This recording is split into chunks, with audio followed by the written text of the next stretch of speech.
देखो पांचाली, द्रौपदी, बामे, तुम्हारे पुत्रों का हत्यारा तुम्हारे सामने पड़ा हुआ है, अब जैसा दंड देना चाहो दंड दो। रोती हुई द्रौपदी ने अपने केसों को ऊपर उठाया और नेत्र ऊपर करके देखना चाहा कि वह हत्यारा कौन है, और जैसे ही दृष्टि पड़ी तो जो कोप की मुद्रा द्रौपदी में थी वह विनय में बदल गई, हाथ जुड़ गए और प्रणाम करने लगे। ये तुमने क्या किया? ये किसको बांध कर ले आए? अरे गुरुजी के बेटे का कोई ऐसा अपमान करता है? ये ब्राह्मण देवता हैं, पर हमारे गुरुजी के पुत्र हैं, और तुमने इनको रस्सियों में बांध रखा है और ये कैसे भूमि पर पड़े हैं? उनको उठाओ। अर्जुन बोले, देवी लगता है तुम्हें पता नहीं है, जिन पुत्रों के शोक में तुम बिलक बिलक के रो रही हो ना, उनका हत्यारा यही दुष्ट है। इसी ने वह अपराध किया है, ये दंड का अधिकारी है।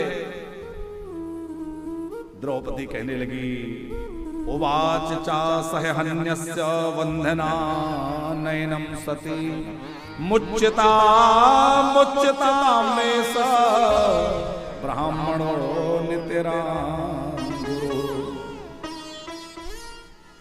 पार्थ, हम लोग क्षत्रिय हैं, हमारा यह धर्म नहीं है कि हम ब्राह्मण को इस प्रकार से बंदी बना करके उसको दंडित करें। ये हमारा कर्तव्य नहीं है। क्या तुम अपने गुरु के किए हुए अपकारों को भूल गए? जिन गुरु ने तुम्हें धनुर्वेद के एक से एक रहस्य बतलाए, आज उन्हीं के बेटे को तुम इस प्रकार मार रहे हो। अग्रवाल जी, जरा विचार करने की बात है कि कितना अधिक दया का भाव द्रौपदी के अंदर होगा। एक हत्यारे में भी गुरुपुत्र दिख रहा है, जिसके सामने पुत्र मरे हुए पड़े हों।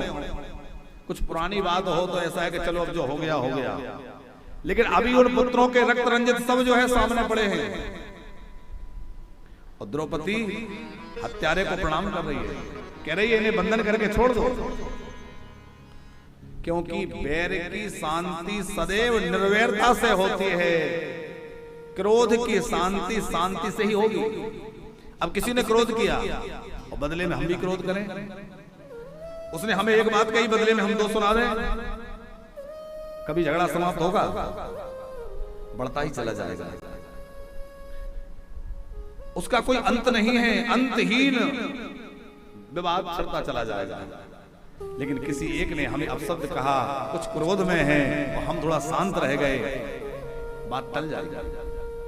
आज घर घर में झगड़े हो रहे हैं, पति पत्नी में झगड़े हो रहे हैं, क्योंकि कोई झुकना नहीं चाहता। हम क्यों झुकें?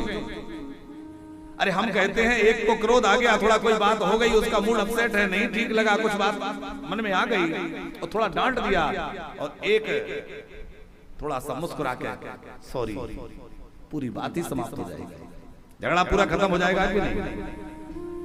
थोड़ा सा मुस्कुरा के सॉरी कह दिया, जो क्रोध में था उसको भी लगेगा कि चलो ठीक है।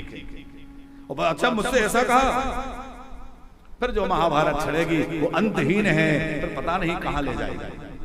इसलिए भैया बैर की शांति निर्वैरता से करो। कभी भी क्रोध के द्वारा आप संसार में एक आदमी को भी नहीं जीत सकते। क्रोध करके, डर दिखला करके पूरी संसार में एक व्यक्ति को नहीं जीता जा सकता। लेकिन प्रेम वो तत्व है कि प्रेम के द्वारा साफ सारे संसार को वश में किया जा सकता है, प्रेम के द्वारा दुनिया को जीता जा सकता है।